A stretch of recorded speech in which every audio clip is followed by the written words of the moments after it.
लेकिन अंकुर फूटना भी एक जीवित क्रिया है और वो अपने आप स्वयं घटित होती है, इसीलिए वो सहज है।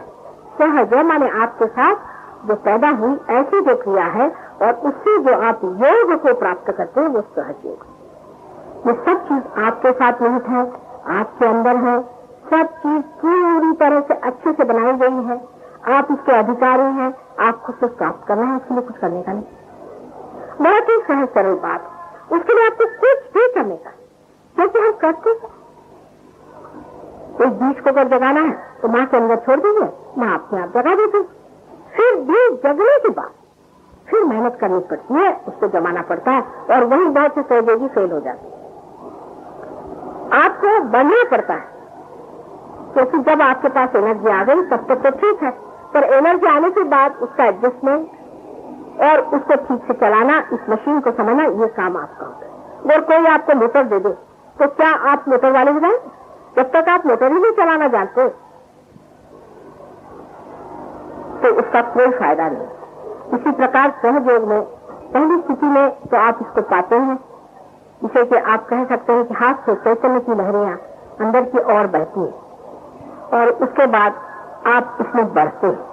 लेकिन इसके लिए चाहिए कोई, मराठी में है एरा गबाया से काम है, रामदास स्वामी ने कहा, ऐसे आदमी तो बस का नहीं है। इसके लिए चाहिए कोई पट्टी के लोग, बहुत सीरियस लोग चाहिए। और इसीलिए मैं कहूंगी कि अपने देश से भी जो पौर्वाद के देश वेस्टर्न देश है, वहां ऐसे साधु संत पैदा हुए जो परमात्मा की खोज में कमर करके लगे।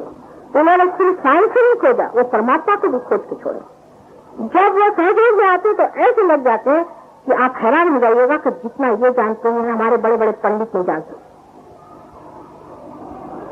ये चीज हमारे अंदर नहीं, हम लोग खिल्लरता से कुछ उजड़े से उखड़ी उखड़ी चीजों में हमारा मन लगा रहता है और ऊपरी तरह से हर समय हम अपना बर्बाद करते हैं। जब तक कोई बड़ी आफत ना आ जाए तब तक हम ये नहीं सोचते कि हमें गहरे में करना है और हम बहुत बड़ी चीज, क्योंकि एक तो हम मनुष्य हैं और दूसरे हम भारतीय, और इस बड़ी चीज को हम खो दे रहे हैं। सारे संसार की जिम्मेदारी आज भारतीयों पे और सारा संसार आपको चरण छूलेगा जिस दिन आप इस महान शक्ति को अपने अंदर प्रस्थापित करें। तो मेरी स्वजन वालों को और सबको विनती है, ठीक है आप कार्य कर रहे हैं, आपका बहुत कार्य बढ़े, लेकिन इसमें ये भी कोशिश करें कि स्वजन की जो आत्मा है उसे जागरूक करें। उसको करते हुए आप देखिए आपके हाथ खुल जाएंगे, आप हजारों लोगों का भला कर सकेंगे, हजारों लोगों को आप चंगा कर सकेंगे, हजारों लोगों की मानसिक दुर्दशा जा सकेगी, कितने ही लोगों की गरीबी और हर तरह की लाचारी खत्म हो जाएगी, एक नया ही समाज तैयार हो जाए। यही स्वजन उठ करके वहां पहुंच जाए।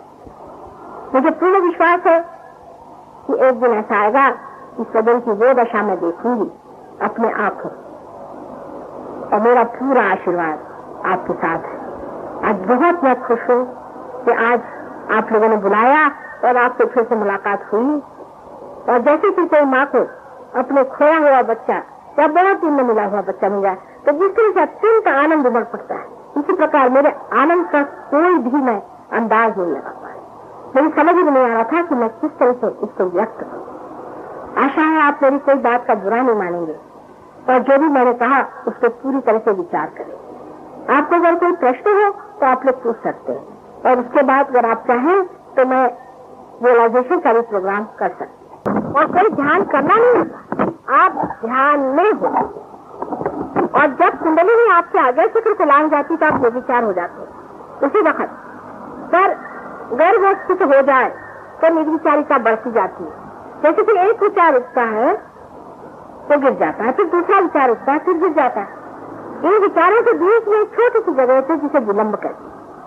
तो आप या तो पास्ट में रहते हैं या फ्यूचर में रहते हैं, या तो भूत में रहते हैं या भविष्य में रहते हैं, लेकिन वर्तमान में प्रेजेंट में आप नहीं रहते। तो कुंडली में जब राइज करती है तो वो इन विचारों को लंबा करके और ये विलंब को बढ़ा देती है। इसी कारण जब कुंडली आज्ञा से ऊपर चढ़ जाती है, आज्ञा चक्र के जागरूक होने से आपके अंदर जो दो संस्थाएं हैं, इसको कि मन और अहंकार कहते हैं, दोनों ही एकदम छूट जाते, जैसे कि कोई बलून होते हैं सब गुब्बारे, और दोनों गुब्बारे एकदम छूट जाने ताली की जगह खुल जाए। उससे आपके जो पाप और ये जो कल्पना है, जितने संस्कार है, जो भी आपके में गत में होगा है, वो सब आज्ञा चक्र बहुत इंपॉर्टेंट है, बहुत महत्वपूर्ण है। जब ये जागरूक होता है तो उसकी जो शक्ति है वो ये है कि ये आपके जो पाप कर्म आदि वगैरह जो चीजें जो आप सोचते हो वो सब खींचे, और दूसरी तरफ से आपका अहंकार को भी खींचे, और जैसे ही छूट जाता है तो कुंडलिनी फिर ब्रह्मरंध्र को छेदी। जिस वक्त आज्ञा चक्र से कुंडलिनी ऊपर जाती है, जिसे कि अंग्रेजी में लिम्बिक एरिया कहते हैं, जिसे कि सहस्त्रार कहा जाता है संस्कृत शब्द में, जिससे कि 1000 उसमें नाड़ियां है, इससे सहस्त्रार कहा जाता है। उसमें जब कुंडलिनी प्रवेश करती है तब आप विचार समाधि में जाते हैं, एक तत्क्षण हो जाता, उसका समय तत्क्षण होता, और किसी को नहीं होता, क्योंकि जो आदमी बहुत ज्यादा सोचता है उसका आज्ञा चक्र जरूर गड़बड़ रहेगा, उसका आज्ञा चक्र घुमा तो ही हो सकता है। इस प्रकार ये चीज आप सबके लिए ये नहीं कह सकते कि 2 मिनट में होगा कि 4 मिनट में होगा।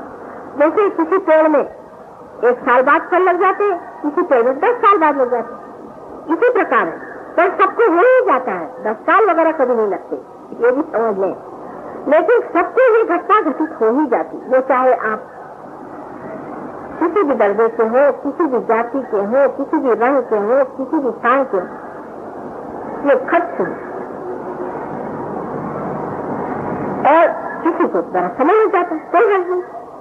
हमें तो आपके प्रति पूर्णतया पूरी तरह का पेशेंस है, और हम उसको बड़े तटस्थता से काम करते हैं, तो आपको भी इसी प्रकार होना चाहिए।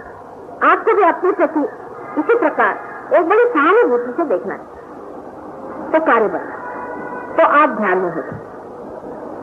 अब दूसरी बात आपने पूछी कि मेरे बारे में कि मुझे ये सब हुआ और ये सब मैंने किया या क्या चीज जो भी हो, तो अपने बारे में बताने में यही है कि अभी तक जिसने बताया उसको या तो फांसी पे चढ़ा दिया गया, और या तो उसकी गर्दन काट दी, और या तो उसको जहर दे दी। अभी तक तो ऐसा ही हाल रहा। बहरहाल तो बताने के अपने बारे में मैं सोचती हूँ कि कभी न कभी तो बताना ही पड़ेगा, और आपको भी पता चल ही जाएगा हमारे बारे में। नहीं, कष्ट नहीं है, कष्ट की बात मैं आपको बताती हूँ। तो अपने बारे में यही बताना है कि पहले आप अपने बारे में जान लीजिए, फिर मेरे बारे में भी आप जान लीजिए। लेकिन ये कार्य मैंने 1970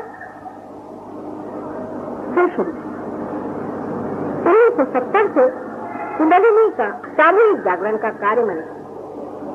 अब आपको आश्चर्य होगा कि भृगु संहिता से पहले एक नाड़ी ग्रंथ लिखा, उससे पहले हजारों वर्ष पहले भृगु संहिता लिखी गई, उससे पहले संस्कृत में एक नाड़ी ग्रंथ लिखा गया, उसका रिविजन 300 साल पहले भुजंदर करके है उन्होंने किया, और उन्होंने लिखा कि 1970 से ये कार्य शुरू, इस सहज में कुंडलिनी जागरूक होगी और लोग पार हो जाएंगे, और अस्पताल नाम की कोई भी संस्था बचने नहीं पाएगी, और वही कार्य हो रहा।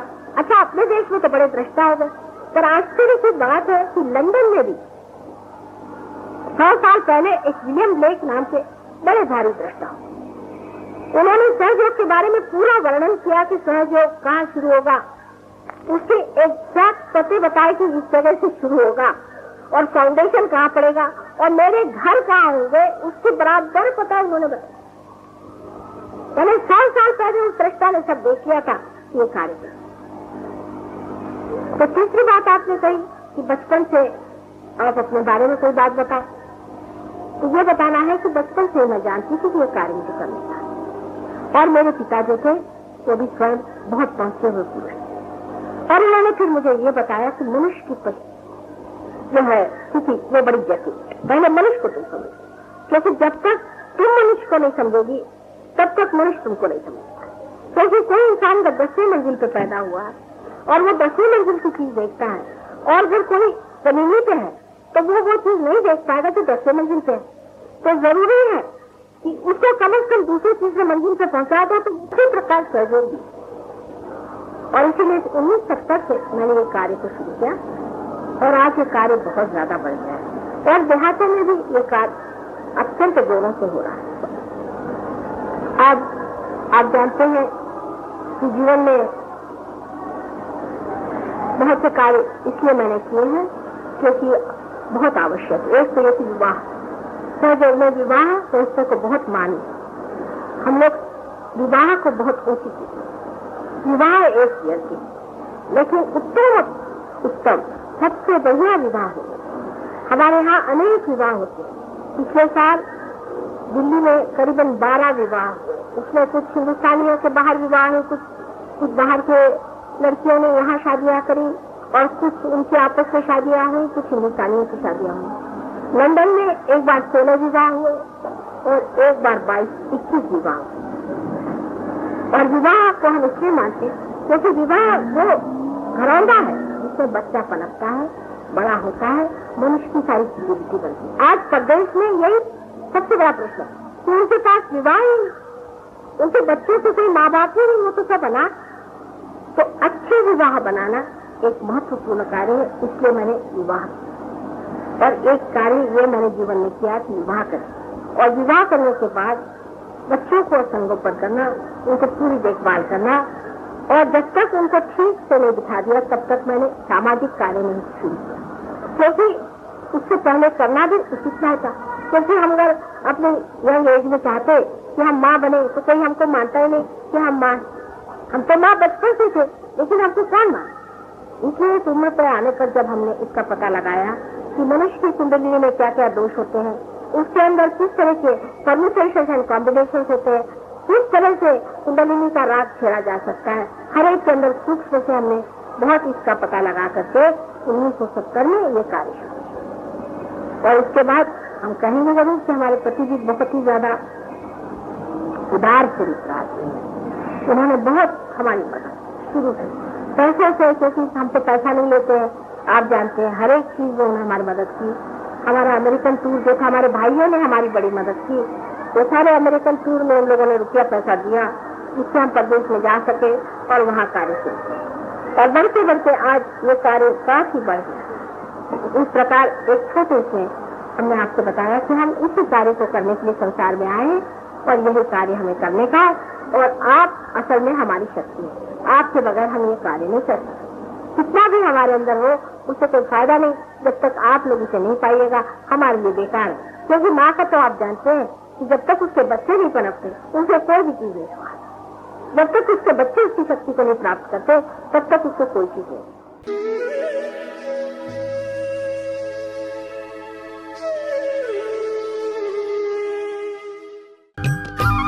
सब्सक्राइब कीजिए कुंडलिनी जागरण को और प्रेस कीजिए बेल आइकन को, जिससे कि आपको मिल सके हमारी लेटेस्ट वीडियो सबसे पहले।